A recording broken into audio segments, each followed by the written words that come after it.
Oh, from New York, New York, you are listening to Extra Time. I am Andrew Wiebe with my partners in soccer. When in doubt, Tommy Scoops, Tom Bogert, David Goss, Stefano Fusaro is here. Let's go. Let's go. Not a new friend, an old friend, but a new partner, right? I think that's true. This is a debut. Debut on Extra Time. I feel honored, and I couldn't pass up an opportunity to put on the 3-star jersey. Is that Doyle's jersey? And in swapping in for him, you put on his jersey? Come on. Steph, what did it feel like to be present physically for Weeby's Open to one of these shows? Like, was that electric? Did you have to pinch yourself? Like, it was. You were in Miami for Messi, and you were at that game, but like this was more special. Right? Oh yeah, clearly. I mean, come on. I got to shake Messi's hand, but this didn't compare at all. Oh well, we have a liar on the show, and so everything he says, take with a grain of salt. Obviously, you were there for history. For one of the most epic moments in MLS history, and I'm not going to extend it further than that, lest we get some Euro snobs and others diving into the mentions. But Lionel Messi makes his debut, 54 minutes, 13 seconds. The chosen one comes on just before the final whistle. The chosen one ends it, a win versus Cruz Azul, sealing Leagues Cup as the premier World Cup style tournament between two leagues in the entire world. So we got a big show for you today. We've been off for what, Dave? 7 days? Maybe more than that? It's been a full week? Correct. I worked last week. That's true. I didn't. You did. Yeah. That was real work. Me and Kalen and John Arnold did a 4.5-hour show to preview Leagues Cup. So I've been here. I don't know where you're go listen to it. If you're behind, you're watching Leagues Cup right now on MLS Season Pass, you're like, I don't know anything about Necaxa. Yeah. They'll tell you what you need to know. You will learn about Kate Upton and the other celebrity owners. Not where I thought that was going. No. Same. I can't remember any of the other Very celebrity confused. owners of Necaxa. They have celebrity owners? Yeah, they got like the SoCal crew that like rolled in. And I'm pretty sure Kate Upton's one of them. Yeah. It's the only, I assume Justin Verlander is too then, but that's really as far as I Great know. stuff from us off the top. We're just locking people in. We'll give you the best things we saw in Leagues Cup. Look ahead. This is not going to stop. It's basically 3 nights in a row, 1 night off. We'll roll all the way through the group stage that way. Then it's round of 32, single elimination, all the way through the final in almost late August. So, yeah, we're locked in on Leagues Cup for a while now. Want to also say we're locked in on the Women's World Cup. U.S. with 3-0 win against Vietnam to get things started. USA. Canada, scoreless draw against Nigeria. But we're going to leave all the Women's World Cup analysis, unless you guys have a hot take of sorts or just a good one that you feel compelled to push out there for people that do it professionally and do it much better than we would ever do it. So watch the tournament. Enjoy the tournament. Remember, we're all used to watching soccer all the time at all different hours. So it's tight. It completes the night. You know, if Columbus St. Louis ends at 1:30 in the morning, yes, you've got a World Cup game starting right then. My only regret is that I don't have a small child, a baby, during the Women's World Cup because these are peak, like middle of the night. Why didn't you plan hours. for this? Hey, you should have. Well, planning has not always been my forte when it comes to family planning. So. Wow. Just saying. Yeah. Spot on. Accurate. All right. Should we get into it? Leagues Cup? I feel like we shouldn't continue doing what we are doing. That's fair. Yeah, we should probably shift. All right. Best thing we saw first match day of Leagues Cup. Only one of us was in Fort Lauderdale at Drive Pink. That's you. Take us through it. Paint the picture, man. I mean, it was absolutely. I mean, everything you'd want for a debut. I mean, I guess you could kind of go back to Zlatan back in the day and say, okay, it was more incredible. But the way that had to go, Messi at the death at that moment with his like traditional free kick in the top corner. And what I noticed, the coolest thing about that entire situation was he scored, 800 goals. Never once has he been able to celebrate with his kids who were right next to the pitch, something that doesn't happen in European stadiums. He was able to do that, and I think that just kind of shows, like, this is why he's here. He's able to play his game, be very happy, and celebrating a goal, go figure, gets to celebrate goals, and does it with his family as well. It was just a beautiful moment that kind of just got all encapsulated with that moment at the very end. Talk me through your day. I want you to start, like, honestly, the beginning. What was breakfast? What was breakfast? Yeah. Tell me about your kids. Cafecito, no? As a father. Starting to get into my kids, they were there, and they were at a hotel, like, down the road while I was doing bye. this. See ya. See ya. I'm Couldn't going to go watch get 'em in. Messi Daddy's now. got something to do here. Yeah, I got to tell my son one day, he's like, yeah, you had an opportunity to go see Messi, in his debut. Everyone in the world is going to say they were there. Your son can lie and say he was. If you have any ticket or proof, just give it. And if Just he's give under it. 3, he'll never remember if No, he wasn't. he won't, and he is. Look, we were there from the day before too, because we did a couple of days before we did the training session. We did a show around that, and just him coming into the room where we were waiting and kind of just saying hello to everybody. That alone just kind of shows you, all right, this guy's, he's legit. Everyone always talks about, how humble he is and what he's like. He came in and said hi to every single person in the room. Had no clue who I was. Comes in, shakes your hand. Did he shake your hand? Oh, yeah. Can sources confirm that he had no clue? No. I'm keeping this to myself. Thanks. I'm keeping this to myself. Trying to get a handshake here. Secondary from the GOAT. And then obviously, look, we've just been, there it is. We've just been, watching Inter Miami games for so long, like the crowd, and they have a backing. Yeah, they have a fan base that's going. It was on another level. I mean, it was just it felt important, and it was important, but it felt it. Just the energy being in that building was like nothing we've ever seen. Buzz as you go in. Buzz as I go in. A lot of tailgating. Obviously, there was a traditional South Florida thunderstorm, so that kind of, threw things off just as they did on the Sunday where he was presented. But he was, but just the buzz going in was absolutely incredible. When you got a group of Argentinian fans wearing Argentina jerseys, it looked like you were going into a World Cup game, right? Where it's just like the absolute, the march in with everyone just kind of chanting and doing their thing, the drums going way before the game, hours before the game, in the blazing hot sun. The fact that they're that hyped, and we know about South Florida and kind of what their their reputation is as far as fans are concerned. Late arriving crowd. People were there bright and early. They were chanting, screaming, going crazy. It was like nothing that I've seen at a Major League Soccer game. And I think it's only going to get more and more as he starts going on the road as well later on in the season. It was a cultural thing, too. Oh, yeah. Well, we'll get into the actual soccer because there's a lot to break down from what Messi did and Sergio Busquets did as well. The quality was apparent immediately. But outside of the soccer, when I was watching that, I just felt like this is a cultural moment. Mm-hmm. When LeBron James and Serena Williams and, Kim Kardashian are all sort of sharing a box and they're glomming around the star power that is Messi. Like, the roles have sort of been reversed, right?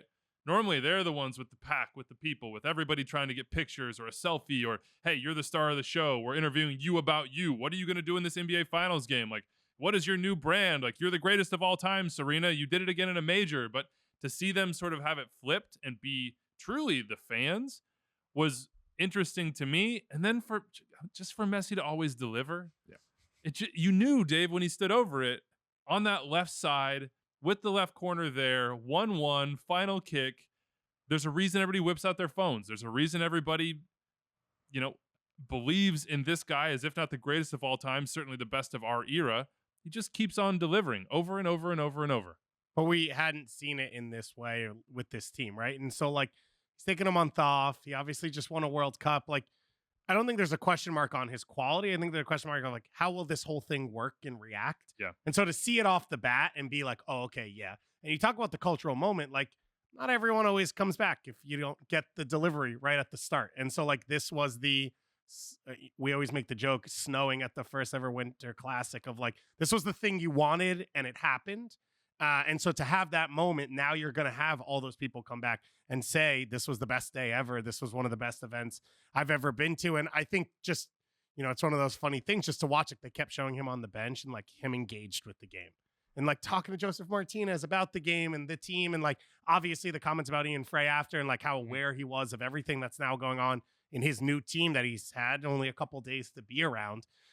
That was the part that made it feel real then of this isn't one-off. He's not popping in for a game and then going to disappear. Yeah, for a handshake. Right. This isn't Messi and friends in Chicago. Yeah, this is real. He is a part of this team. And that's where it started to feel surreal, actually, as you're watching it. And I was taking the train actually back from DC, so I was watching on my phone. And you come out of the train and we ran to go watch the women's game because they were playing an hour after or an hour in the middle. And we went into multiple bars and they were like, oh, sorry, we just changed the channel because we put on Messi. Random bars in New York, not exactly MLS bars. And they were like, we know Messi was playing. We knew he was on the field. Everyone was talking about it. We flipped on the TV and then it delivered and was that moment. And so, yeah, it was special. It was awesome. It's going to be fun to watch for 2 years now. However many years. Awesome.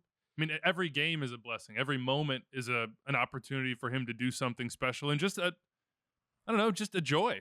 Just to watch him do what he does, get on the turn, beat guys, be insanely balanced and strong for such a small statured man and just throw people around and then be like, all right, well, I'm just going to skip away. Okay, outside the boot pass, perfectly through ball in behind. Yeah, like his teammates are going to have to adapt to him. I have to ask though, on the train, did you yell? Yeah. Did anybody else, or is it just you? I had my headphones in, Weird. so I didn't notice Okay. anyone else. Also, the women had just scored previous to that. My wife had that on her phone, so we were like going both, so we were yelling the whole time. I don't remember anyone else specifically yelling, but I also get in my own zone when I get there. Where were you, Tom? Where were you when? I was in my apartment watching because I was writing for the Athletic from home while we had a lot of very good good plug. people at the game at the stadium. The Athletic. My thought is, you talked about the presentation and that first moment when there's probably so many new people watching. I think about LeBron James, Serena Williams. Do you think that they're super locked into Leagues Cup now? Do you think that they're going to be at Exploria on Saturday, Santos Laguna, Orlando? They might not even know What do you Major think? League Soccer exists. They No. might think What do it's you just think? Leagues Cup. They're like, well, we saw them play this Cruz Azul team in MLS, who are maybe good in the West. We don't know. La Máquina? I don't know if Yeah. you know them. Yeah. And so you talk about the Talk about the teammates, bump Cruz Azul just got. the impact of the teammates.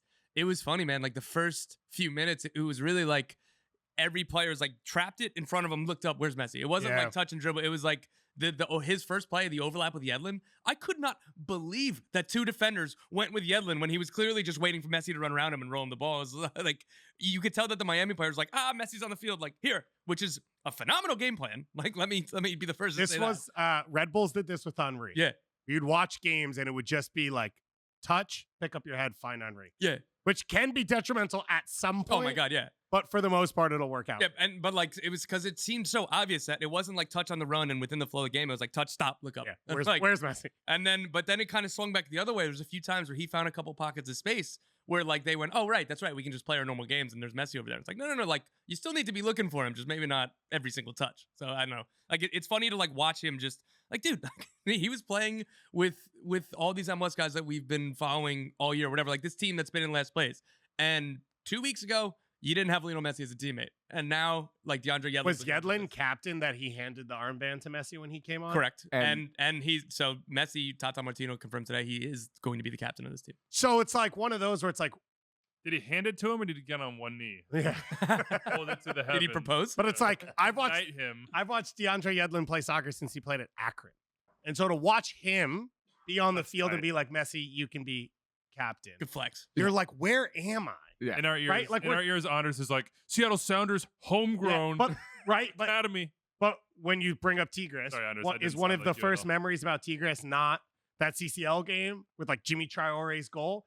DeAndre Yedlin played in that game like 11 years ago in MLS. Now he's playing on a field with Messi in Leagues Cup. It's just like a bizarre world that we Let live me in. throw you a crazy stat at you that just because I'm a nerd, I was like, I saw Robert Taylor score the opening goal, and then Messi comes on, and I'm sitting there thinking to myself, okay, who scored the first goal with Messi on the field for Barcelona, for Argentina, for PSG? For Barcelona, I'm going to guess Ronaldinho. No. Am I But- close? Speaks Portuguese. Deco. Deco. Deco. Ah. Deco scored the opening goal, and Messi came on for Deco. Who scored? Well, he wasn't on the field then. Well, I but he guess he scored wasn't I on the said scored the field. opener. Yeah, the player yeah, that fair. scored the opener Okay. in that match. Tom, you might know. Maxi Liverpool, Rodriguez. yes. Maxi Rodriguez scored the first goal for Argentina with Messi. Yes. Maxi. in Messi's- Yeah, in Messi's opener. Now Messi's got a red card 43 seconds in, so that was not as good for Messi. But still, there's your. And then it's Kylian Mbappe for PSG. Why didn't you quiz us? We could have guessed that. Yeah, that, That was one too was- easy. yeah. I know that guy. Maxi was at the game as well the other night. I Maxi- saw that. Maxi Sergio Yeah. Aguero was there. I Mhm. mean, the laundry list. Yeah. I actually spoke to DeAndre Yedlin the Sunday night, so obviously the night that he was being presented to the fans and that huge rainstorm that was there as well. And DeAndre says he's like it didn't really become real until he popped in our group chat at 7 a.m. one morning, and I was like, oh, Yeah. this is Messi texting us on a group chat, and that's And- where it all kind of And became the real. story for him. goes that Leo Campana asked, hey, does anybody have tickets? And nobody really noticed it like Messi. And then Messi was like, yeah, how many do you need? Yeah. Oh, it's Messi. Yeah. Oh, thanks, bro. Yeah. I do like though that DeAndre was like, this is proof that he's like part of the team. Yeah. It's like, well, it's his event. Yeah. I thought Campana was asking for tickets. I thought the way To the- Yedlin to, like, told the his big story, intro, it was yeah. a generic event. Like, does anyone have tickets to this Like, I thought Yedlin just wasn't being specific. And they were like, Messi had the tickets. You're like, oh, well, it's for Messi's presentation. You'd hope he has Yeah, tickets. You'd hope so. Yeah. So, but But good job, Messi, being a good teammate. All right, let's dive into the game a little bit. Big win for Miami. I mean, Well, the only thing I was going to add was you brought up LeBron and Serena Williams and the people there. And it's like, listen, what David Beckham's done is massive. David Beckham was an icon in the sport. But as a player, I think he was elevated at times into that conversation of MJ, Tiger Woods, Mia Hamm in that moment because everyone was sort of looking for a soccer person to be that. Messi is Serena Williams of soccer. He is the LeBron. Like, he is in that elite class of 6 people or 5 people, whatever conversations you want to have, where you are the greatest of all time at what you do. And so that's what's cool about this moment is like they came to see one of theirs and he's there and he's on that level. And there are other people you could debate in that class. He's not a debate one, right? He's in there. And so just to watch that whole atmosphere happen is why this is really special. Kim K's a goat too. Yeah, I wasn't really going to go there. I'm just saying. You could do whatever you want. Businesswoman, media mogul, all number of things. Seller of Skims.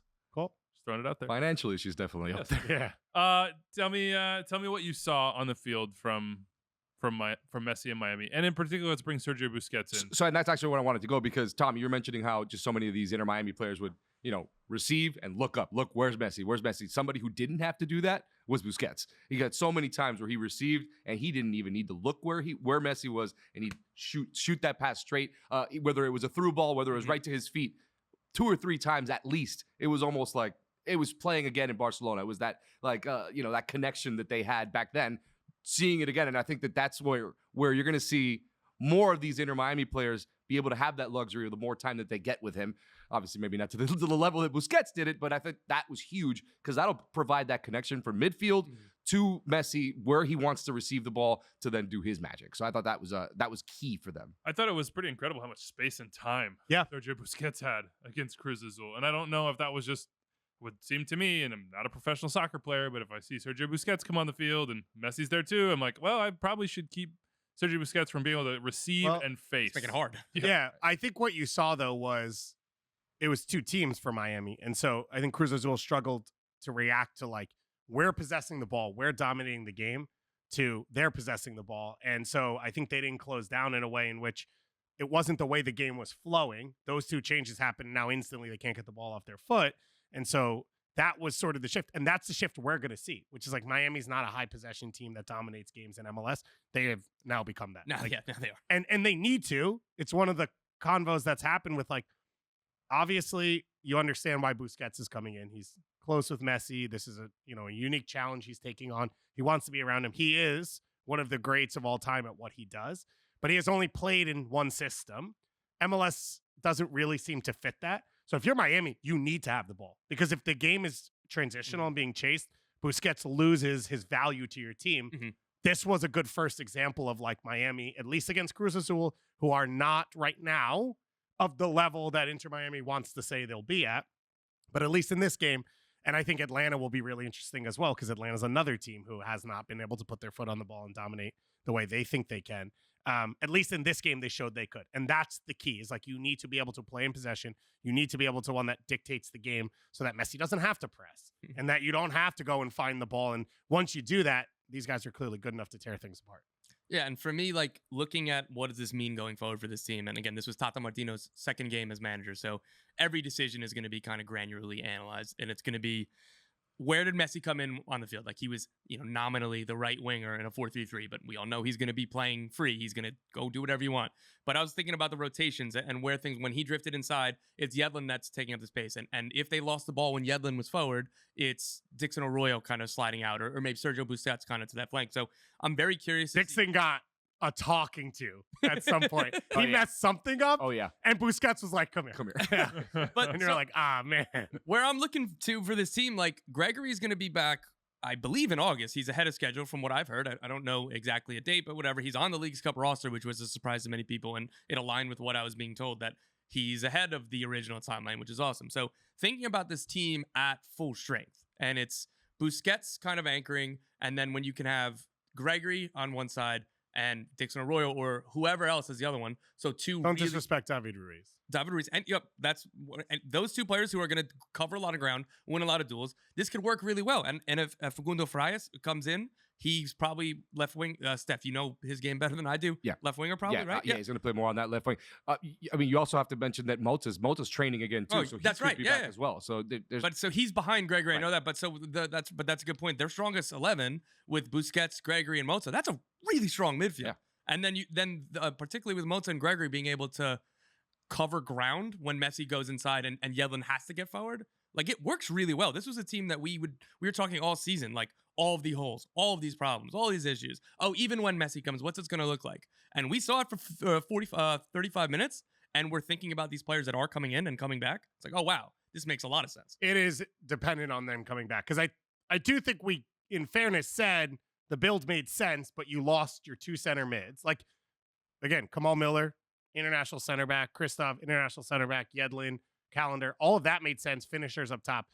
If they don't have Gregory or Mota, even if they only have Mota, because I don't actually think Mota helps that much in this. Gregory's more important. Yeah, he doesn't cover ground. He's more of a facilitator in possession.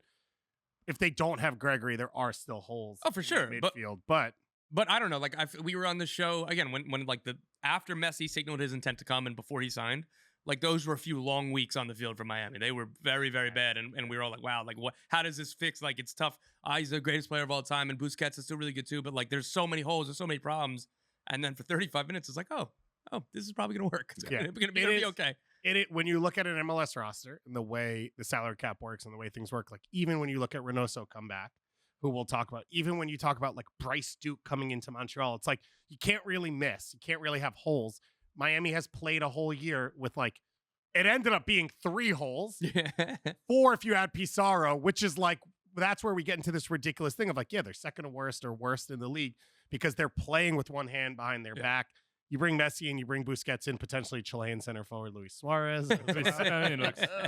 Gremio's president said everything to do with that is silly and sad. Yeah. So he's frustrated by everything. Yeah, everything. Every single thing. I like that. He's mad. He is mad though, because the rumors are like Suarez is like, I will pay you 6 months of salary. I'm out of here. After he floated the knee injury thing a while back, where he's like, I don't think I can play anymore. He realized that wasn't going to work. Getting out of his contract. I might have to retire to South Florida if this doesn't. In case somebody is angrily listening to this, David Goss knows that Luis Suarez is Uruguayan and not Chilean. He is? I try to help you.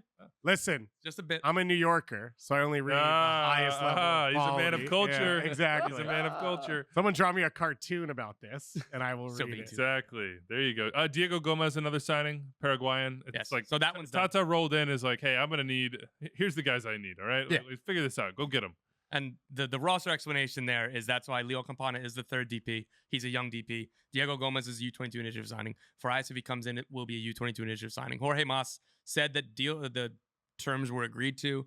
Nothing is done there. They did just trade for international slot, though. So the assumption is that's who another U22 signing is going to be. And then they've had a bid for Argentine center back, Aviles. Yes. He played Crossing Club. Crossing. And there's some Atletico Madrid. Tom was really prepared for this. Got it. But like, so that's how they're able to have 3 U22 initiative players, and those are these 3 signings. So they haven't had any on the roster before. They've had one, Rodriguez. Oh, right. Who is on loan right now. So there's open up. Regardless, that's how those 3 players can fit into the roster and under the cap. We haven't even mentioned Jordi Alba.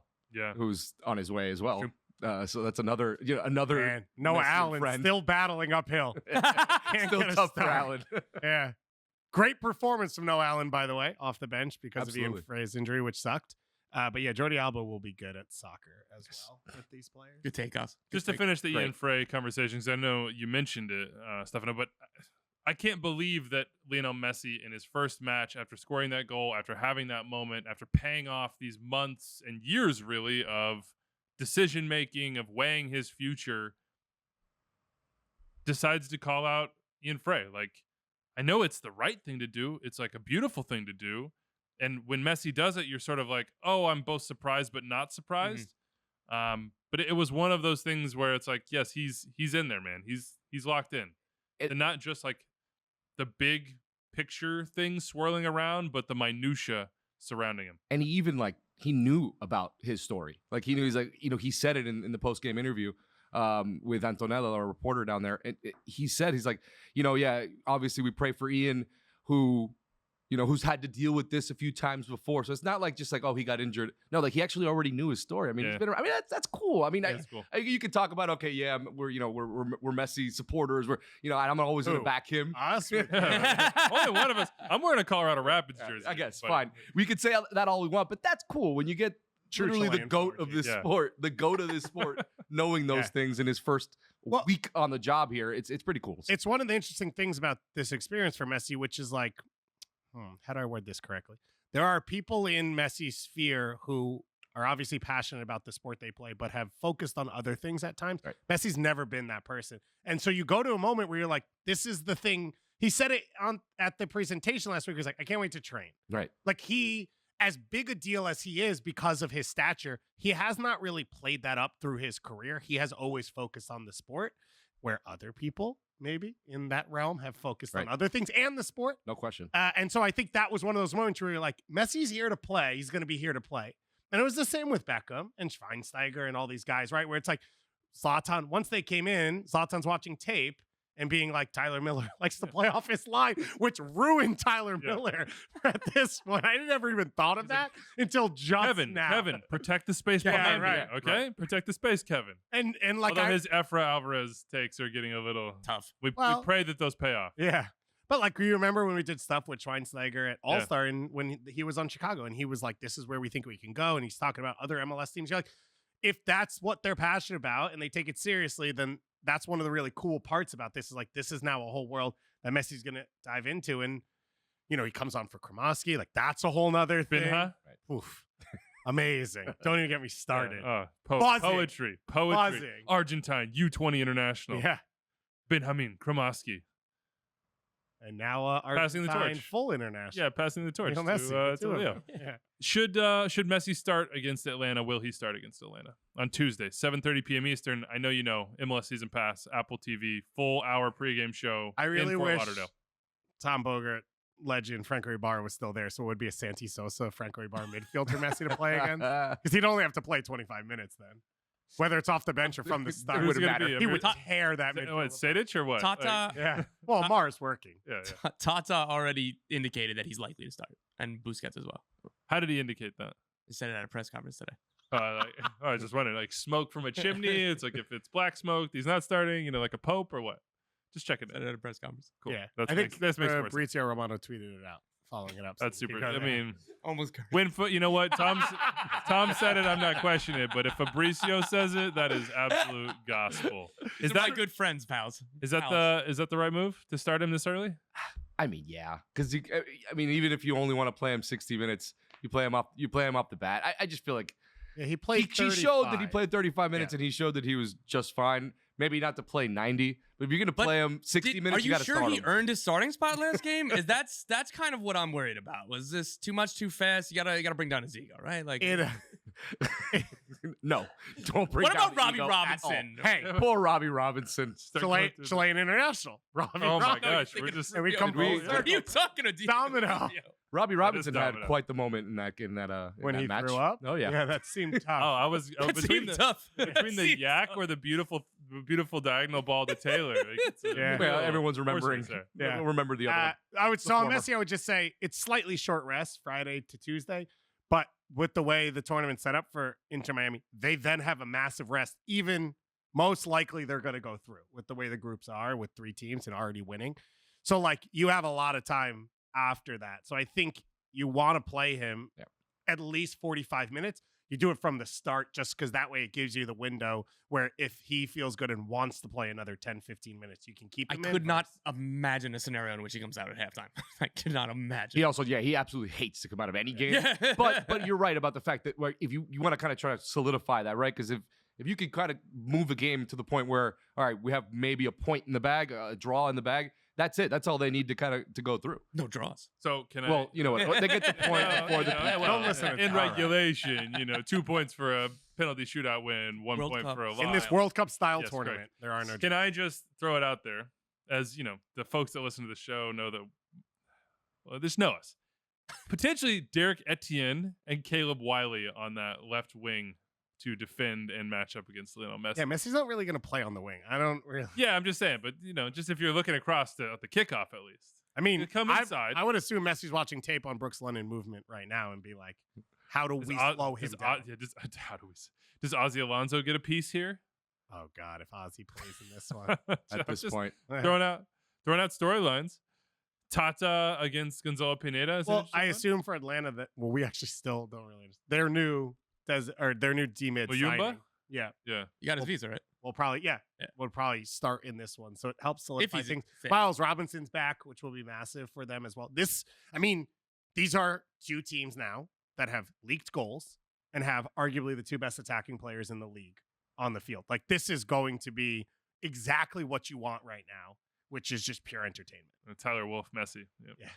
Yeah, Tyler, of course, obviously. Big obviously. matchup there. Weeby's going to break his brain over the course of the next year dealing. Thiago Almada, Messi. I mean, that's a Josef versus Atlanta. Josef, Yeah. Tata. that's what I'm saying. Tata back. With Josef, too. Josef, there's probably nobody happier than Josef Martinez on Inter Miami now to have a guy like Messi. So he didn't score in this last one. He did score, and they were offside.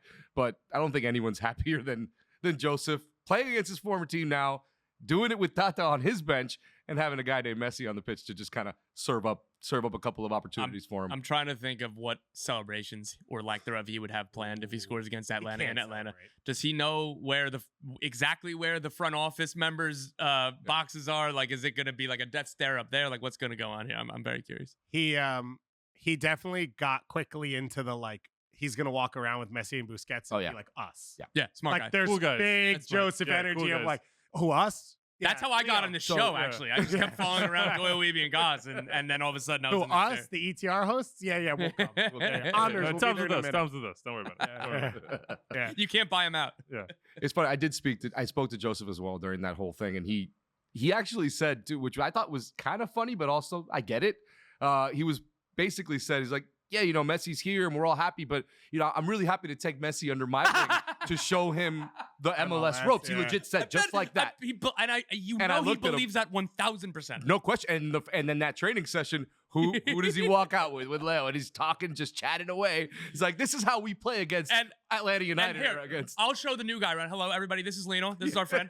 He's our new teammate. And And so then here's where the coffee machine is. And there's one bathroom here. We all use that one for you know what. But someone came into the locker room after that and they said, hey, Joseph, do you want to move to Luton Town, England? It's just east of Stevenage, northwest of London. And Joseph's like, can you leave me alone? I don't know this guy. He turns to Leo. He's like, I don't even know this guy. I have a contract. Yeah. I'm Get out of committed. here. Yeah, get out of here. All right, we've done our contractually obligated half hour on Messi off the top. Let's switch it up. Best thing you saw, Tom? Yeah, Messi. Non-Messi. Yeah, non-Messi. For me, it was the Chichooooooo goal for RSL in their 3-0 win over Seattle. I thought it was a really good goal, but what made it the best thing I saw this week is, again, like, we spent a lot of time on the show talking about it. I was like really big on this signing. This is awesome. Way to go for RSL. This is, great player. They don't always go exactly to plan. Like, his debut, he scores, goes to the Leagues Cup. He receives like a hopeful ball over the top, and he still has to beat a one-on-one going into the box, and he fires it near post-ish. Whatever. This is a $6 million goal. This is a $6 million forward scoring goal. Like, this is exactly what they paid for. This is what Real Salt Lake has lacked for the last few years. And it's just really great to see immediate dividends on, okay, like, let's make this investment. Let's identify the star striker that we want to sign. And then bang, within a month, it's like, yep, no, this was worth it. He put poor Jackson Reagan in the blender. beaker. Oh, yeah. That just heated it up, like cooked him. Yeah. I did like the stepovers because I'm used to a stepover being a little closer to the body. Did you notice how far away it was? Like the leg lunge was like That looked so like a far Krylock out there. one with Yeah. Krylock's long legs. Oh my god! Like, what are we doing here? But a perfect finish. But RSL dominant. And Dominant. and one more on Arango is that we think of him at LAFC as like the goal scorer, but we think of Poacher. more Yes. like that goal in and of itself. It's like, oh wow, like not that I was like shocked that he could do that, but it's like, oh yeah, you can do all of these things, and you can score a header on a free kick that you stole for, like, Krylock was about to head it in for his debut goal, and it was like he's just a goal scorer, man, and like this is exactly what they paid for. So form 8 goals, 3 draws, I believe, in the last 11 all comps for RSL. They're flying. They're rising up the Western Conference table. It looks like they are in position to advance out of a group with Seattle and Monterrey, which is pretty impressive. And Leagues Cup, probably the hardest group. Seattle, meanwhile, they're faltering. There's debate around that, but continue. But We did a long debate about that last Oh, the best. What'd you say the best group was? This is the best. I think it's the Columbus, St. Louis, America group. Even with St. Louis as injured as they are? Yeah, St. Louis but they're didn't the bring number one team Berkey, in the didn't bring Western Parker. Conference. It's the I mean, number one fair. team in the Western Conference. Okay. Well, I haven't been impressed by Seattle in a while. No, so if there you Seattle go. doesn't No. show up, how But can this be the best drag group if 'em. there's only two good let's teams? go. Drag them. Yeah. I mean, they got smoked 3-0 against RSL. But that is an unfair way to do this because it can't be based on the results of the group, which is the better But group. no, but look, they had poor results before that. Yeah. No, Something's off. they've been bad for a little But we could say RSL, it doesn't matter where St. Louis is in the table. RSL right now is the most impressive team in that conference for Fair. sure. I don't think there's any team right now in this current moment in form that's been better or more exciting to watch than RSL. Well, St. Louis finished out Leagues Cup before Leagues Cup break with a win against Miami, which I don't know if you've heard the last 30 minutes of the show, but that might be the best team in the league. Yeah, but so there was a guy missing. There was a couple of guys different missing from that Miami. honestly, we should just scrub all the results. Josef and his boys were there. It's all everybody's on 0 points nowadays. Yeah, restart Messi's the here. It's just season. a reset, hard reset. Fair. Yeah. No, this is one of the toughest groups. That was a huge result for RSL, and I think you look at this and it's like, I think RSL has eyes for MLS Cup. They could probably contend for Supporters Shield, but that's another conversation. But you're in form. So you have a tournament that lands on your doorstep where you can host games where you're one of the best home field advantage teams. Like, take advantage right now. And so I think you saw this was the right start of RSL are going to go for it. And obviously Pablo's not taking games off and whatever, but it's what you wanted to see, which is we sort of put together a list over the last few weeks of like, oh, this could be a really good tournament for this team or this team. And it's like, if you are RSL and you're winning everything anyway, you might as well do it in a situation now where you can lift a trophy at the end and put yourself like into a conversation where there's a lot of fans. I went to the old Leagues Cup against Tigres in Rio Tinto at the time. Was that the cat game? Yeah. Other stuff happened too. Yeah. But that was the cat game. And there's a ton of Tigres fans at that game. And there have been Chivas fans that come to say, like, so now you get a chance to put Chichooooooo on display and your team on display with those fans in the building and say, like, come back, be a part of this because this is what we're building. All right, stick to your best group. What's the best thing you saw, Dave? Shout out to the Columbus and St. Louis fans for sticking through. At home, I went to sleep. I woke up and watched it the next day, this morning, but I was not going to stay awake for it. It ended up finishing at 1:30 a.m. local time. Does that sound right? Yeah, it was I about think that. so. They started at like 11:15. So it was a 4-hour weather delay on a Sunday night. It's brutal. And there was fans in the stadium after this. The supporter section was actually pretty full. I mean, they believe in Leagues Cup. They do believe in Leagues Cup, and they got a show for it. Zelarayan, he's not on our list of like the Argentine 10s that performed this week because other people were absurd, but he's back into the MVP conversation that he was in as MVP as when he won it, when they won Cup. Cucho scores the penalty and sort of does a like, kind of felt like Landon at the Confetti Cup where he's like me, right? He's got like 11 assists this year and he's like, no, I'm a goal scorer. And I think their fans know whenever they watch that team play, they're going to get a Wilfred Nancy team and it's worth watching. And that wasn't the case for them over the last few years. So I just thought that was really cool. It's a team that's in good form. It was a massive result because, again, you've got America. Now St. Louis has to go home. They have to beat Club America at home, which is going to be a ridiculous atmosphere this week. And so, like, you put the pressure on the rest of the group there, and this was, like, the big game to sort of define it. And so it was a massive weekend, and I just thought those fans got I guess the St. Louis fans didn't get the reward for it at the end. But like, shout out from me for like being great fans. You get your coaching badge. Do you keep a man on the post on free kick situations, or do you play the chicken game that Celio Pompeo played and then get paid for against Lorient? Do you think it would have on mattered? the post guy? Do you think he if he stayed on the post, he's not shooting there. He has to at least change his. Oh, interesting. I thought he'd just shoot through him. You think so? I mean, if he's standing there, he just kicks it away. He He'd probably or try. when he goes back there, then the attackers all go stand there. Well, too, that's and the they flick it problem. in. Yeah, that's the problem is you keep everyone on if Yeah. you leave him on the post. Right. So that's why you have to do. If you're going to try to do it, you do it at the last second. So all the other. Well, that's why it teams- didn't make sense. He started early, then he Yes, ran up, and and he then he went was like, off. "Well, where am I Yeah. going? I'm not in the wall." And Zoran's like, "Cool, he's not there. Nobody's in the wall. It's not all the way over. Okay, I'm just gonna bang it." Yeah. Near post. I would Columbus is a have big win. 9 guys lay down in a line and only have 2 people stand in a The matchstick. Yeah, exactly. All right, guys. Okay. So America Columbus is going down on excuse me, America St. Louis Thursday.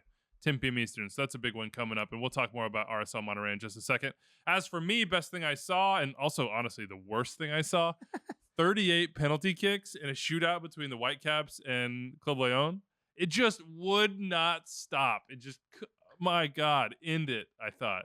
At first, it's cool. I think Fanny like, felt the same. Yeah, you're like, oh, this is historic. Like, these are great penalties. Goalkeepers are shooting. Yay. But that was at 22 and 23. Like, we just kept going. We almost got back to the goalkeepers. And poor Luis Martins, he missed both to lose it for the Caps. Yeah, he missed 2 penalties in a single And he hit the shootout. post in run of play. Yeah. Rough. That's why he's the defender. That was cringeworthy. It was actually it got to the point where you kind of felt bad. It's Yeah. like, oh man, somebody just finish Let this. them go home. Please just let these guys go home. Something so, Call it. Give something them both so the extra cool and point. different and interesting that it's awful, basically, Yeah. at the end of it. Simon Betcher put it in both corners. Besher, I mean, He's like, there was if some we're good doing ones. PKs, we're doing PKs. Right. Like top Fanny. level. I can do this. Yeah. Put Well, me the on problem field. is it's like the only position now they have players in. It's not only position, but like they didn't start White. They started Cordova, then they brought White off the bench at halftime. He helps create goals. Now Betcher's coming off the bench as well. It's like not. If I was another team looking for a center forward, I would probably reach out to Vancouver, although they may not be open anymore because they've already given up big players. Right. I'm going to go secondary. Best thing I saw to John Tolkin, who went full juvenile twerk. He backed it up after scoring his penalty in the shootout. He And backed I it up just, on it. like, if there was one person I was going to guess that would do that, it would be John So- Tolkin. So can I say that, like, so again, he scores the game-winning Tom's penalty. gonna in the defend New penalties. Jersey. No, and this doesn't sound like slander. This sounds like praise. Sounds Anyway, like that's Wildwood so behavior. my dude. my That was a thought, good one. Yeah, my Good thought one. is that this has to be premeditated, right? So he's walking up in a pressure-filled situation. If I score this PK, we win. And I'm like, all right, am I gonna twerk? What do I do? Do I do the fake hamstring injury into the twerk? All right, yeah, that's what I'm gonna do. Okay, put the ball down, and yeah, we're all set. Like, is that's what's going through his mind when he's walking up to take a game-winning PK? I wish I had that confidence. Just well done. All right, so Leagues Cup match day 1, we got Lionel Messi game winner, celebrities in the building, MLS with a 3-2-2 record against Liga MX. No, I'm not changing it based on the result in the penalty shootouts. We're going straight on regulation, and John Tolkin twerking. So it all went to plan. Everything's good to go. It can only go up from here. What was the best result, though, of the first 3 match days? Dave, get us started. Best result. I was hoping you weren't going to start with me 'cause I don't know what I could wrote see down. you scrolling Twitter, Yeah. and I was like, I'm about to just throw it at Dave just to see what happens. Well, Dad vibes. This is such dad vibes. I just, I was just checking to see what all the teams associated to Leagues Cup have been tweeting about. Yeah, the it's first more like match teacher weekend. vibes where you like Yeah. see the kid in the back, like, kind of messing around. You're like, oh, so Dave. Oh, you better What believe I was passage the are we- kid who yeah. was like, "You think you're going to blow me up? I don't care." I would say since he's come back against SKC, you had undefeated run all year at home. You somehow had a team that's been dominant in the league that was up a man, conceded a goal to go back down, and then had to come back. But I think the biggest is just we look at these teams and you look at the way the group's set up. It's like if you start behind the 8 ball, you're in a tough spot with Chivas coming in. And so it just felt like the moment they scored that goal, now they're back in the driver's seat. They end up winning the shootout. So they went from 0 points to 2 points and ahead of SKC, who now don't have Alan Pulido for the rest of the group stage and are probably the ones who are going to try and be fighting to get back in it. So it felt like a big result for Cincy, for Brandon Vasquez to come back and score a goal. Felt big. Bupenza got his first start, I think. Yes. Yeah. And I thought Miazga stepped back in and was good again, although probably wish they didn't concede 3 goals. So this felt like a big one for Cincinnati. I wouldn't say it was the biggest, but I'm glad you started with me because I look like an idiot. Yeah, that's how it goes. Alan Pulido, that is killer for all of us that were just, for the sickos, the neutral sickos out there that just wanted to enjoy Pulido against his former club. I don't think it was a malicious, I'm going to headbutt you. You think he was trying to get up? I think he got pushed, and I think he was mad, and he like a little bit off balance on the ground, and like trying to get up quickly, and probably get up quickly and like, face to face sort of thing, but not like I am gonna just, missile my head into your head sort of situation. That's but what he did. once he did it, it Missile was my head into your head. Yeah. It's wonderful. Yes, that's poetry. Yeah, it's incredible. Absolutely. So yeah, next game in this one is going to go down on Thursday. Chivas, Cincinnati. That's one of the best games of the group stage for sure. Looking 8 forward to p.m. Eastern time. Good stuff there. I'm going to go Hany changing the game immediately for Nashville, and it's both the result against Colorado, which I don't that's unsurprising for Nashville at home in any way. It's more that we just haven't seen this Hany for a while. Been 7 games, more than a month without a goal for him. That's completely out of character, certainly for this year, but I would argue every single year except for maybe the first year in MLS. Just the first half of the first year too, because that's been kind of folded in the revisionist history. So Okay, go on. for him to get a goal and then set up a goal immediately afterwards, and Nashville like look around and be like, "Oh yeah, we've kind of been scuffling without this Hany, but maybe this Hany is back," and we'll learn more about their designated player spot in just a little bit. Thought that was a big result, not just in the points category, but also emotionally for Nashville. So to be clear, in a World Cup style group stage tournament where every game matters, you picked Nashville beating Colorado at home as your most. Well, I just want, you know what, Dave, the first Dave, weekend. we're in the back of the class together, bro. Okay. We're in the back row. Yeah, right. You were definitely a nerd. What is he talking about? He went from teacher to now being in the back of the class. We found out real quickly. Cool guys, That's cool true. guys. I was reading books under my desk. I was so bored. Cool I guys. was like, oh, I know all this already. This isn't Yeah. challenging to me. Yeah, exactly. I will take you an accelerated reader. I Anyone assume out you there? have less work every other game. You didn't put up 350 points a year in accelerated reader. You're nobody. I don't know what that means because I'm not. I was too busy playing sports, bro. Yeah. Those are the points where I was at. Yeah, so we're nobodies. Apparently, everybody else on this set. Congratulations, though. I didn't say it. Listen, KU Journalism School. It's where you learn the That's where difference it's at. between UVA and UNC. KU and KU. All the University. all the MLS. Is Next that what you All-Star guys game do? Is folks. KU No, I'm- University rep as KU? No, well, I heard KU and I was like, oh wait, that's us. Yeah, So you do that. and I think they Yes. got sued by Kansas for that. I don't know. There's something where If they didn't, no, that it was sounds the about if K. right. they didn't, they're Oh, about to. If that happened, I'm gonna find it out and I'm gonna be using it on you all the time, all the time. Because your big school sued my small school, maybe. Yeah, impersonators. Cam's going to Keene University. It's Oh, already. no, we got to get it's out of already New Jersey decided. immediately. God, Stefano, what do you got? Christ. What's the best result for you? What I thought it was just kind of the most surprising result. Mazatlán beating Austin in Austin 3-1. All right, we could talk. Austin didn't have Drusy, no Rigoni, but I think that they felt pretty confident going in against Mazatlán, a team that had 2 wins all of last season in Liga MX in the Clausura. So I really think that's obviously the biggest one. It's shocking for Austin playing at home in front of their fans. I think that they still felt pretty confident being able to get a win against a Mazatlán team.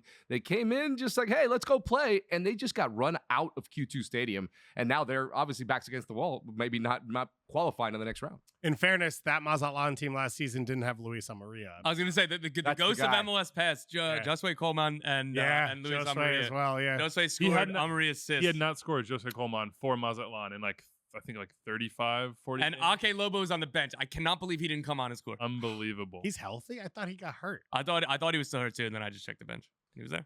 In the vein of Violette, just teams in purple. Yeah. Trouble on the continent for I mean, if Austin goes out as one of the teams that's going to host both the games, if they don't get through the group stage, FC Juarez is the other team. Mazatlán Right. and Juarez play, I want to say Tuesday, maybe? Yes. Yeah, Tuesday. I believe it's Tuesday. so Austin, the third game, will know exactly what they need to do Right. in a home game at Q2, as good an atmosphere as there is, just to get through. So no excuses, really. And you would think they probably were confident in this group, saying, yeah, we got this. We can get out of Josh it. Wolf said their aim was to win the group, Well, which is what he should have said, by the way. it feels like in each international competition, the overconfidence tends to be the issue, which is what happened with Violette, which is like, oh, we'll get through. We'll play a rotated team on the road, and then we'll just get through at home. And that clearly did not work. So they learned their lessons and didn't do that again. Oh, by the way, for Juarez, this game on Tuesday, Bofo Salcedo is with Bofo. Juarez. Scored a goal. Not Carlos Apertura. Salcedo. Yeah. He was on Juarez. He's not anymore. Cruz Where's- Azul. where's- yeah, He Cruz was Azul. too busy co-fouling Messi for the free kick. He was. And then he didn't went agree on. with Then he that. went on Twitter Sorry. after, put it sideways. The video was sideways. It's so video. great. I love it. It's like the Stephen A. Smith tweet of like, take a look at this image, y'all. IMG On _ On X. Yeah. Tom, biggest result, and I think you just did RSL again. Yeah, so I'm not just gonna- play it forward. Just Yeah, just so- Monterey RSL. What are you looking forward to? I'm looking forward to seeing if RSL can win this group again. Just getting through is obviously the most important, but that's like a litmus test. If they come away with 2 games against Seattle and Monterrey, either win both or get through atop the group, like that's huge. Just an FYI for people who are trying to figure out what happens after the group stage, how things are seeded, who hosts. Obviously, all these matches are being played in the U.S. And some in Canada, obviously. But Obviously. obviously is there, and I'm kicking myself here. I'm being graded. I should have never said anything about being the teacher of this class. Yeah. What is the capital of Canada? Ottawa. Took too long. But I was there. You heard me say, and I wanted to say Ottawa, but I was doing the mental check. Yeah. Just telling you. Cool. All right, let's. We didn't talk really about Tijuana, Philly. We didn't talk about Minnesota at all here. Emmanuel Reynoso, maybe the best Argentine 10 in the competition so far. He definitely might have had the best Argentine free kick that we've seen in this tournament. Rosaro turns around and the World Cup winning jersey actually said Reynoso on the back the whole time. It's a magic trick. That would be a good bit. That would be a great bit. Might have to do that. Reynoso, just balling. I mean, I literally tweeted that last night. He is such a baller. I mean, you saw he literally took over that game by himself and dominated a squad that had one more man, because remember, Minnesota got a red card early in the game. So it was kind of wild to see just how much impact he was able to have on that game. 2 goals, 2 assists as well. I think I'm correct with the 2 assists as well. I think it was 1. Was it 1? Oh, whatever. Oh, it doesn't. Just take the assist away from him, Mr. Very pedantic. I have here. a stat coming up when he's done. That's why I have it ready. To be fair to that, the free kick was amazing. Also, the goalie was, I don't know what he was doing. He was completely just not in the right spot at all. But he saw that and nails it top bins. The guy can dominate any game. And I think that the more he continues to play, you're going to see Minnesota just get better and better and better. Sorry, that he's got in 6 starts since he came back, 6 goals, 2 assists, and they've lost only one of those games. It's unreal. I was looking up the Carlos Heel chance creation numbers. We were doing the preview for the Revs game, and I was like, "Oh, is he the best in the league?" And he is if you have a certain minute threshold. But if you take that minute threshold off, Reynoso is creating like 2.5 more chances per game than Carlos Heel, and it's just in a complete league of his own. We have to ask questions about anybody on this table that might have said that Minnesota should move on. Yeah, ask those questions. Reynoso. I think that's fine. It took them 18 months to sign him. Yep. And there's a reason they stayed committed to it.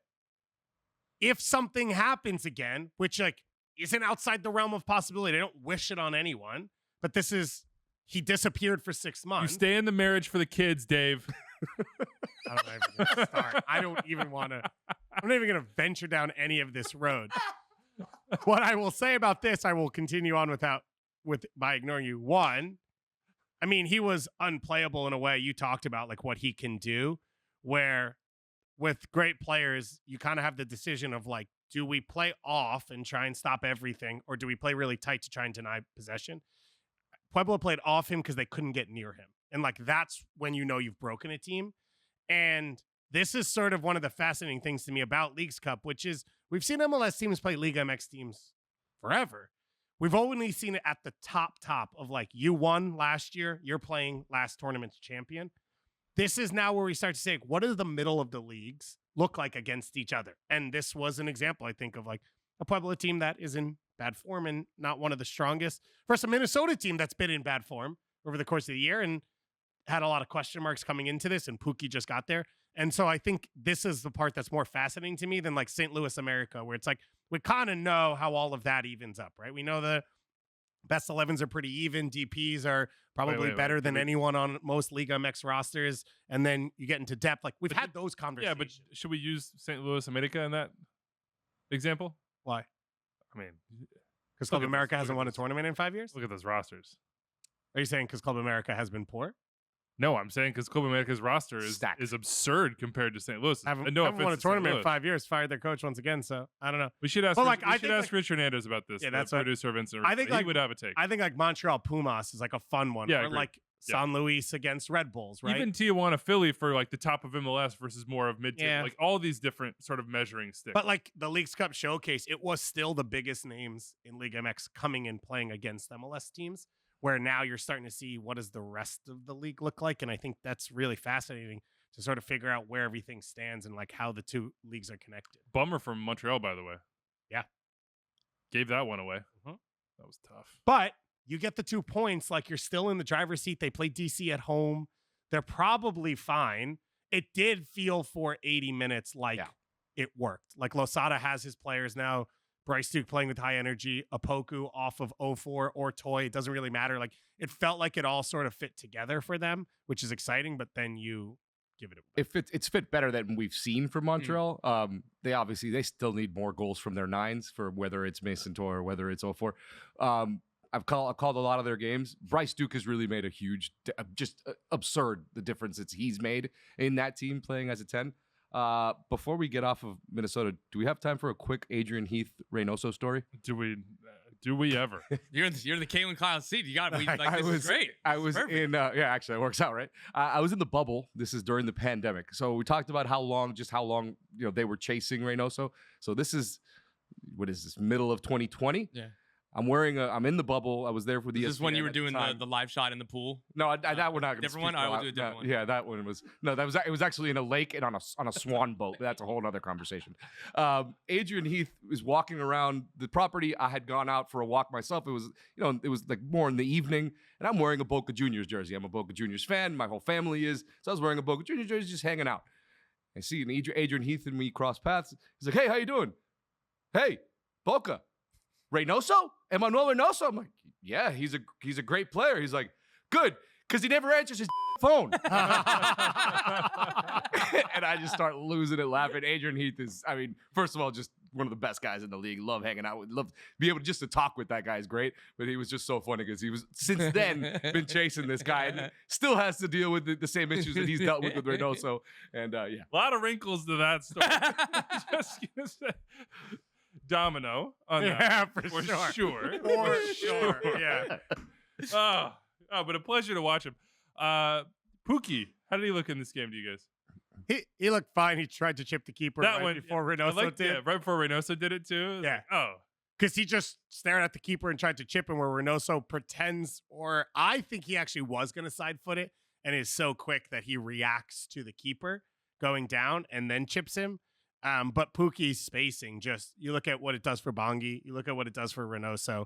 They basically only play 3 attacking players. They play a winger in Hassani Dotson or Kervin Arriaga, or Josef Rosales, who are D-mids. And it's like, 3 is enough. So I think Pookie's done the job so far, which is finish the chances created for him.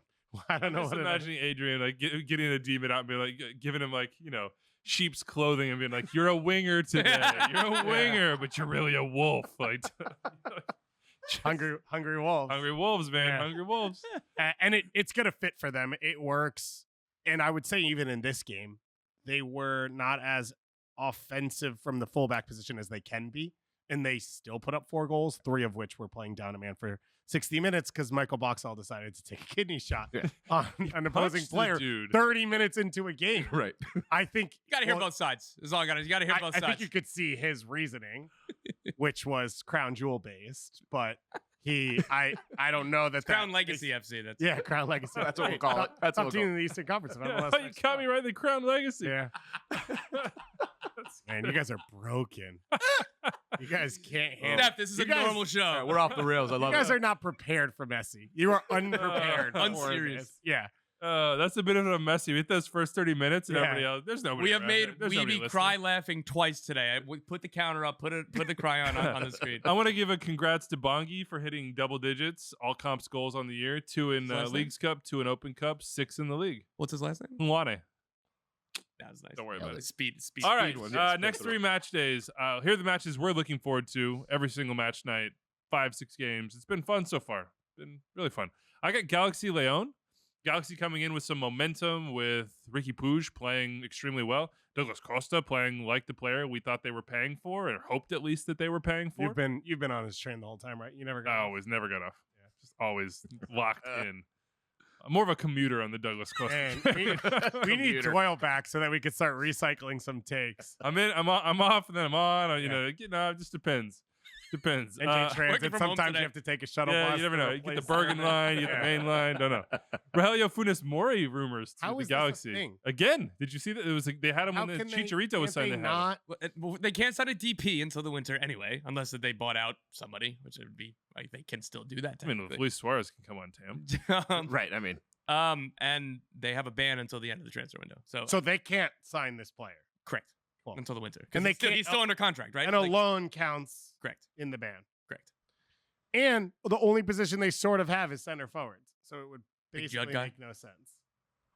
Cool. So how is it still a report? How are those reports Because still out people there? say MLS Anything. interest, Galaxy, Miami. And that's how this was like. Do you think there's another team in MLS that's looking at Rogelio Funes? No, I'm saying your Houston- agent says to Houston club, would be dope. we've got Sebas LA is gonna report Galaxy. here on Sebas Ferrer in a Give bit. me a new contract. There's an MLS team. The Galaxy are talking to us. You know, Yeah. Fair. Look at my phone. Here comes the Galaxy. Andrew would like to transition to Sebas Ferreira and Rogelio. No, I don't. We're going to get there. Just Oh, okay. you can do. We're preparing for that ISO for me. Don't worry. Yeah. Okay. Yeah. Yeah, cool. Get it set up. Get a You couple want me to talk Get- about my game? Get a couple shots up first. All Yeah. I will take my first quarter jumpers, and it will be Tigres versus Portland. Tigres is the giant of the region. They won CCL. Gignac's probably the best player on this continent over the last 10 years. Maybe just got upstaged by Messi. That would make sense now that I'm thinking about it. But this is a Tigres team from front to back that it's Nahu Guzman in goal, Carioca in midfield still. Pizarro, like, this is a team that is still that spine, and they still win. And especially in knockout competitions, like, they don't even try half the time in the regular season. You get 3 weeks out, they win those 3 games, they get into the Liga, and then they run the table. They were 7th in the Clausura, and they won the whole thing. So, like, this is their wheelhouse. And to see it in Providence Park, and we're like, I still believe that the Providence Park atmosphere is one of the best in the world. So you put that on display with that level of talent. And I think in the last few years, you would have said Portland, they're a good knockout team. They can play against the ball. But now you have Evander. And this is sort of the proof of, like, is this the formula to take Portland to the next level? Or are they going to continue to be a good knockout team because they defend with numbers and they work hard for Gio in big games? Or is this a team that can take Tigres at their best and sort of match them in this atmosphere? So I think this is going to be one of the coolest games of the group stage. And I think has the potential to sort of elevate Evander into the Zelarayan Reynoso conversation. Was a little disappointed in San Jose's performance. Yeah, me too. That was. I wanted. It's a thin hope roster. for more. It's one of the ones where every time Tom tweets, I'm waiting for it to say San Jose. And I think I can understand why it doesn't. I think you're trying to assess, like, what is the right moves, and credit it. RSL took, what, a year and a half under new ownership? I know it's not new ownership. It's just a new coach, but, like, I don't mind taking time to assess what you have to add to it, but they are operating with a thin group right now. And if not everything hits, they cannot contend with a lot of the top teams in the league. Stefano. We already talked about this game quite a bit, so I don't need to get huge deep dive into it. But RSL and Monterrey, Rayados could, you could say that they've been also one of the top teams in the continent for the last 5 years, 5-6 years. I just love watching RSL play. These last 10 matches for them, or 11 matches now, they've become, to me, a must-watch team in MLS.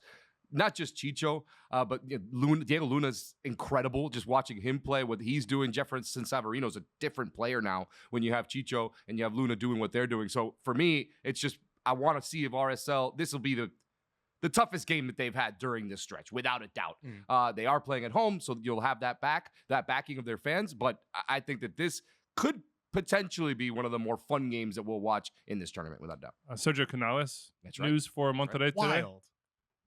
Big They sign. try this every year, though. Like the Doesn't always Vincent work. Janssen, where they're like, Yeah, we'll yeah. sign a Gignac.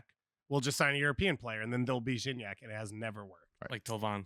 Yeah. With Well, that was Tig- with Yeah, Tigres, yeah, though. yeah.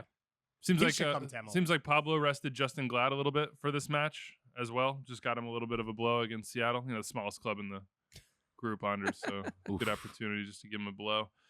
Tom, what's the game you're looking forward to? Yeah, another one that I feel like we've talked about a little bit, so I won't go too long. But Club America versus St. Louis City.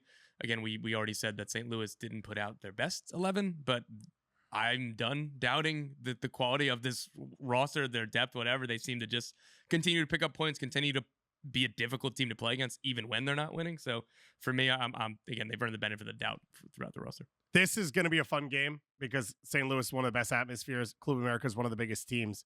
Club America also is the outlier in possession in Liga MX, similar to Columbus in MLS. And so St. Louis is in a group where they don't want the ball. They want to high press you. They want you to have the ball. They are playing the two opponents who fit it perfectly. But the question then is, like, who can do what they do at an elite level? It was Columbus after 4.5 hours of a weather delay in the first game. So St. Louis is, like, right up against it again of, like, can your pressure create turnovers? Because if not, Club America is going to say, thanks for opening up. Like, we're going to play right through you. And Jardine coming in as new manager, probably feels more strongly about having possession than the previous manager in Ortiz. So, like, this is going to be as clean a match as you can see. The question is what level Club America comes into this at. This is a club that historically has taken their eye off the ball for some competitions and then said afterwards, no, we meant it. We really did care. So this will be interesting. Henry Martin and Quinones. Yeah. So they now have two of the top scorers from the last tournament in the team. Quinones was supposed to go to Portland back in the day, right? Wasn't that the rumor? I think that was a heavy rumor when he was at Tigres. There were a bunch of rumors. Quinones has been linked with a lot, like, and this is somebody who has been not like offered around is probably the wrong word, but like these have been realistic discussions of if you put up like the money is kind of within the realm of like realisticness. What is it? Well, like whatever, like I'm talking about these other. Weeby's trying to decide if he's going to put the money up. How much? But what I'm saying is that this is somebody who's like, yeah, like I would go to MLS. Right. So, like this is a guy that could have been a target for a lot of teams, and just the people that I've talked to around this are just like really surprised that nothing's came through it. And like I've kind of on the same boat. He seems like somebody who would come to this league and do well. I think if I remember correctly, he was the player Portland was chasing before they signed Blanco. Oh, is that right? Because I think the number got higher and they said, well, let's go with something a bit more like sure of a thing. And Valeri had a connection with Blanco already. Yeah, that worked out pretty well. It worked out pretty well for them. I'd say so. All right, have to win as we finish up this Leagues Cup rundown here. More to come. It's going to be a weird schedule for us. The days that there are no Leagues Cup games are the days we're going to tape. So just keep that in mind and stick with us as we get through this tournament. It's a lot. It's a lot of fun, but it's also just a lot of soccer. These teams have to win. Houston has to beat Santos, basically. Dallas has to beat Necaxa. NYCFC has to beat Toronto. The Revs have to beat Atletico San Luis. That's just to get through these 3-team groups. They can be penalty kick wins. Yeah, right. They just if they lose or if they tie and lose the shootout, they are already out because these teams do not play. They've already played their two games. They will be behind the other two teams in their division. It's more efficient to shoot from behind the line, but you know, like still the mid-range can can pay off. Still win with the mid-range. Yeah. Revs can just grind out a second 0-0 result, win the shootout, and just play to the back of the basket, you know, offensive rebounds, etc. Tom, transfers, Gresselmania to Columbus. This was the big news over the last week. Tell me what happened. Yeah, I really love this move for the Columbus Crew. I don't know. I think this show is extremely pro Julian Gressel, so I know that I'm not alone in this. But kind of the backstory in here, and as I was reporting this out, as I broke this news, just in case you're curious, maybe on the Athletic, the Athletic. Where could people subscribe to help your numbers? The Athletic. Click through one of my articles. That'd be perfect. Thank you. Appreciate it. So Julian Gressel was traded to the Vancouver Whitecaps last year, and if you remember the story around that, he was pretty much notified when it got reported because DC didn't authorize Vancouver to talk to him or his agent before, until the paperwork was signed. And so it couldn't be, hey, like, do you want to come? All of this, how would you like your fit? Can we figure out a new contract for you? And so he wasn't in that process. He wanted to be on the East Coast or in the Eastern time zone with his family. He played at Atlanta. He played DC, went to Providence College. So he gets to Vancouver. He enjoyed his time there, but the family stuff wanted to be back East. Vancouver put a really, really strong contract offer on the table, and he wanted to make a decision now. So if Vancouver decided, you know, it makes more sense for us long term to trade you rather than hoping that you stay in the end, like he wanted to have a firm decision, tell the club. So they decided, yeah, like we're gonna if an offer comes in, we will trade you. And they worked with him as well. He said, would Columbus work? Yeah, Columbus would work. And so Julian Gressel going to the Columbus Crew for $550,000 in GAM up front and then another $300,000 in incentives. I'd imagine the incentives are almost exclusively tied to him re-signing in Columbus because his contract is still up at the end of the season. There is no new deal as part of this trade. The two sides are probably well aware of what the parameters might look like. And again, for me, I think that this is a phenomenal fit. I was thinking of if you're Christian Ramirez, if you're Cucho Hernandez, if you're Jason Russell Rowe, you're pretty excited. Like you got one of the best chance creators, the best crosser in the league for me.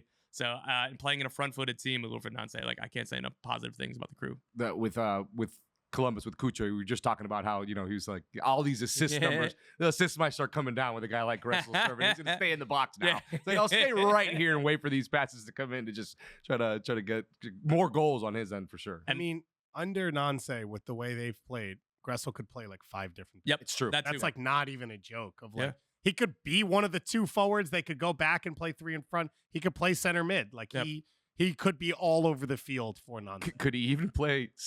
I mean, at this point, 100%, center back yeah. because Don't they let have it happen. they've been playing with fullbacks at center back now for like the majority of the season. And you like could play, then he steps into midfield when you're playing 100%, possession. like Andy Nahar-esque back in the day Yeah. with DC. Yeah, it's fun to think what he can be for Nancy. It makes a ton of sense. He can't sign a pre-contract in MLS. That's not a thing No. to do. So But he will be. He's eligible for free agency. right, everything, and so. it feels like there's not a chance he's going to leave MLS. I would be very because surprised. of what he's doing. So it's an interesting trade. It's one of those trades you see in the NBA a lot of, like, for Vancouver, you acquire a player who will keep their value. So it's like Vancouver's getting back what they gave up. So they got Julian Gressel on a rental, which not the worst thing in the world. And they won for 2 Vancouver. Canadian championships over 1 year. Yeah. Like with And they are in a playoff spot now, and I think they've pulled a lot of fans back in with the way they've played. I think Gressel was a huge part of that. I wouldn't say this is the biggest need for Columbus, but it's talent. No, Yeah. it's phenomenal. And sorry, and I was just going to say on the Vancouver side that, like, this is again, in starting that anecdote of how DC didn't tell him or authorize whatever, Vancouver looped him into this process. Vancouver, like, again, like, Gressel has posted a really long thank you note, like, on Twitter, like, reiterating how much he appreciated his time at the club and everything, but it's just, family stuff. People understand. So it was good on the Vancouver end to have this reputation of, we'll work with you. Where we stand right now, if you think Gressel probably gets a pretty big deal, let's say it's not Columbus, where would you see him after this year? I don't. Columbus makes too much sense for me to be anywhere else. I know that you ruled them out with the premise, but for me, like, I think that's fair. I could top of my head, like, teams that I could see pay him out would be Philly, because if they lose Wagner and Mbaizo, they don't sign DPs as much, like use a ton of TAM on him. Mhm. I could see Cincy if they lose Barrial and say, like, was we'll just give you a gonna- well, bunch. Santiago. Even if they don't lose Barrial, maybe if Arias is Yeah, on a on the short-term right side, deal yeah. and they're saying, hey, you haven't been in Well, the if lineup they don't enough. lose Barrial, I don't know that they'll have the money Okay, to that's spend fair. at that position as Okay. well. Nashville spent on Shaq Moore, so it feels Yeah. less likely, but, like, those are the big ones. Yeah. And I know that's top 4 in a row because Gressel's good and he makes any team good, but, like, those are obvious ones, I think. Is there room for a potential Atlanta return? I guess they have Brooks, Lynn in there, but if but they signed him to a long-term contract, so probably not. yeah, Again, but if I you could think play him as on the right wing. Charlotte could pay because they're desperate. we'll see. All those are great, but I mean, I want to see him continue. Yeah, in Columbus. It's just so before fun. we pick his next Right. team, let's watch him debut. Oh, for he's a Columbus. free It's gonna be agent. good. I mean, it's true. It's just the crew's already so fun to watch, and you Yeah. added Julian Gressel in. It's just Yeah. like, come on. I mean, they're going to be even more entertaining Yeah. every time they're on the pitch. It's one of the most Columbus moves of, like, they, alongside what we've seen Garth Agaway do both in Seattle and Mhm. now in Atlanta, value MLS previous production as much, if not more, than any team. You look at Christian Ramirez, even, like, their overseas transfers are players coming back to MLS. They trade for Amundsen. They traded for Will Sands rights previously. Nagby bringing him home too. Right, yeah. Yeah. So it fits exactly with what they do, and he's just a high-level soccer player. What's the NBA equivalent of Austin trading for Matt Hedges? I believe this is still reportedly Correct. Um, And real quick, with Columbus, because it makes more sense to say it now. Milos Stegenik has returned to Red Star Belgrade. He again, Official? yeah, it went official today. That's first reported by me. But he also expressed to the club that his family were interested in a potential return. So obviously there was a Gressel new is going to contract. play center back. Yeah, he Yes. is. He is So the I'd only imagine- center back listed. I'd pretty much. imagine that Columbus are going to be in the market for another center back now after this Stegenik Matt trade. And again, Hedges? no, so and Matt Hedges is I've reported is going to Austin FC for I believe the deal is going to be around $500,000. When I was reporting on it yesterday, I was told that they were still ironing out final details, but the idea is going to be $500,000. So it's a bit of a teardown in Toronto now. bit of a teardown. They just signed him. He was like, "This is the final piece." Right. We offered him more years than anyone else. This honestly worked out perfect for Matt Hedges. Like, straight It's up. like, I'm out. Matt Hedges wanted Back to more Texas. years. Toronto gave him more years. He lived in Texas for his entire professional life. Toronto just got burned down, and he was like, "I'm going back to Texas with a 3-year deal. Like, this is perfect." Congratulations, Matt. Well done, dude. It all came up Matt Hedges in this. Does he fix Austin, or he's definitely a good option to have next to Cascante? Yeah, I mean, he's better. He's another center back. They need center backs. He struggled. He's a big upgrade. He struggled in Toronto with when the game was open against them, which for Austin, when they struggle, it's turnovers when they're high up the field and the game's open against them. But I think he will help them be in possession even more of, like, moving the pieces around, being prepared in rest defense. He's a threat on set pieces as well. For Austin, there's not a negative here. 500,000 is a starter, borderline starter in MLS, like that type of trade. So Matt Hedges is that. You've got him locked in for 1 more year. You'll take that. That's fine. Was it a 2-year deal or a 3-year deal? There's a 2-year plus With 2 option triggers. That will, I forget what I don't know Oh, what they're exactly. auto triggers? I just Correct. assumed it was team options. No, they're If he hits a certain number of games. yeah, and it's tied to personal availability and team success. Well, that wasn't going to happen in Toronto on the team At this side. point, yeah. Definitely not. Good job for him. Let's just run through these Do quick. you like the center back depth at Austin? It's getting better. Okay, cool. Brandon They've Craig. signed Pu- 6 center Yeah, backs. it's getting 4-0 now better. for Brandon Craig's loan. Yeah, true. Tough for Brandon Craig. Yeah. Just gets there and gets pushed down the depth chart. Some other ones here. LAFC signed Spanish forward Mario Gonzalez from Braga. TAM signing, center forward. He can play all across the front line, but again, as I've been kind of reporting for a few weeks, their idea was a TAM player and also a young DP, both likely to be towards the attack. And so here's a TAM player, and they're still going to be working on a young DP. Sam Surridge.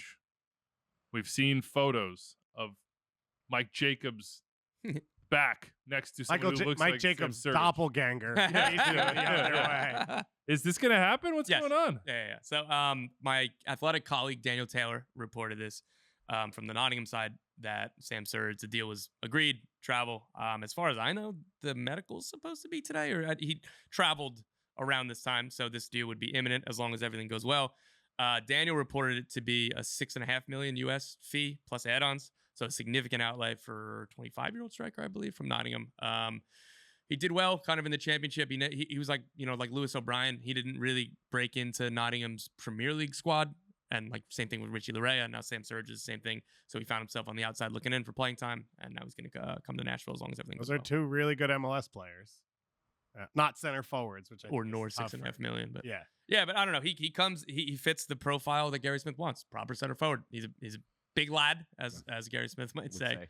And they've been looking for Hany Mukhtar's running mate for 3.5 years. I hope Gary Smith rolls in here one day and just pure American accent. Yeah. And he's like, well, I don't know what this guy's on about. Well, that's a Britishism. So hopefully he wouldn't say that. It would He's like a ruin big my dude. point. Yeah. Yeah. Dude, this guy, he's like a power forward. Maybe Yeah. he's like a center. That's how I'd classify him at D2 Like- basketball. What are you guys talking about? DA. You could see, I think you talked about with Hany, maybe a little bit of energy there of like help's coming and Mm-hmm. it feels pretty good. Maybe the All-Star break helped for him, but like experience of like Mhm. getting out of the monotony. And for Nashville, they just need to break. They needed to break the form, and it feels like Leagues Cup's a good time to do it. And obviously, adding an actual center forward would help. Seems like Houston needs a break from Sebas Ferreira, and they're looking to get one. Is this permanent to Vasco or a loan? Loan. So Sebastian Ferreira, they're finalizing a deal to loan him to Vasco da Gama, who are bottom of the Brazilian league. The deal is until the winter. And because his 4.2 million transfer fee, there isn't a loan fee that's commensurate with that. Not on his DP spot is still counting. And whatever machinations of this deal, they're also not getting salary cap help, which is unfortunate, but more about getting Ferreira minutes. And then the idea is to sell him and move him on in the winter with maybe some value recovered. Maybe it works out at Vasco, maybe it goes somewhere else. But the idea of this is to let him play and then try again in the winter and hopefully that there's a permanent solution then. And they also sold homegrown midfielder Juan Castilla to Deportivo Cali. Sold or loaned? Sold. Really? Wow. Wow. It's an interesting move. Yeah. Colombian Youth International. I thought he was going to break into the first team this year. They thought that too. Yeah. But I think Brooklyn Reigns might have beat him out. But regardless, he was looking to play. He was with the Colombian U20s at the U20 World Cup. Highly rated kid. They have a sell-on fee as part of this deal. So good business by Houston. All right. Follow Just Tom trade Hogan for on Twitter. Simon Betcher, Houston. You don't need to go out and Not a bad shout, No. honestly. yeah, give Betch some run. Let him hit some PKs and Give Betch. Just Yeah. the PK's betch. Yeah. It worked for Vancouver with Brian White. What'd you call Simon Betcher's fan club? The Betch boys. Obviously. Just a bunch of betches around here. Yeah. All right. Wait. We'd be through that off the backboard to himself. Did you skip the rest of these moves? Yeah. Yeah. We're Yeah. going to Through skip quick? Gabby No. Pereira I being think sold? Maria and Anders are in my ear saying we have to wrap. Gabby Pereira got sold from NYCFC, their best attacking. And Tati Castellanos. Tati Oh, for that 15 one. million to Lazio. Gabi Pereira for around 10 million. But selling Wave off Tati Maria. for Wave off 15 Maria. well, ISO. Selling Tati for 15 million, does that not give you the space to say we made money? Can we keep a competitive team here? There's a team that struggles to score goals. They've sold their leading goal scorer. Yeah. How does that make any sense? None. Ooh, okay. Just reloading. They're gonna win MLS Cup now. Reloading for Yeah, the of Queen's course. Stadium. I You don't know. think so? I don't know. What else would this be unless they go make a bunch It really of big doesn't signings? make sense. It really doesn't make sense. At the beginning of the season too, it's almost like I didn't really expect them to do anything. Now all of a sudden James Sands comes in, they get to players, and they're like, okay, nothing, and then now they're just like, yeah, let's just sell Gabby Pereira. It just doesn't make any sense. I mean, 10 million, if it is that, Good is number. massive. It's Huge definitely number. 8 figures, and usually when teams say 8 figures, it's low Right. end. It's Yeah, 10 right. million. We got Otherwise, there. they'd be like, we sold him for. Well, if he got sold for more than Tati, that'd be Yeah, absurd. yeah. So So if then it would have Tati's been club. They would have said club record because they Right. said club record with Tati. And a couple other quick ones. Fernando Alvarez, Colombian youth He's international waving. center back. He's an ETR man The now. CF Montreal from Pachuca. And DC United midfielder Victor Paulson is finalizing a deal to go to UPenn. You think he's going to play center back at UPenn? I have no idea. Not really locked in on UPenn and what their squad. How's he gonna Just fit? the fact that they were like, we signed Victor Paulson, one of the Yeah. best D mids, Iceland international, and then played him at center back the whole time he was So here. he goes to UPenn. How's he going to fit into the Ivy League? You think? I was waiting for that. I knew that was waiting coming. for that. too. Yep. All right. Well, on that note, That's we're KU journalism. that is. We're out of here. Big thanks to our producers who are very, very patient with us, even when we ignore their instructions. So Stefano, who To be stepped clear, in it here. wasn't in my ears, so I didn't. Can we get a quick post-match interview with Steph? How did you feel? How did it go? What did you feel like? We went off the rails and it was perfect. Exactly Yeah. what I expected. This is probably one of the more off the rails shows. You've we've been done. playing at Barcelona most of your life, where everything is positional play. This is how we play. Yeah. Vibes. I love Yeah. it. I'd like to end this show by with a tribute to American Arsenal fans. Arsenal. Arsenal. Arsenal. Are you guys proud to Arsenal. have this now permanently saved? Nobody's Yes. listening at this point. Yeah, sure. We'll see you whenever we're here again. Adios.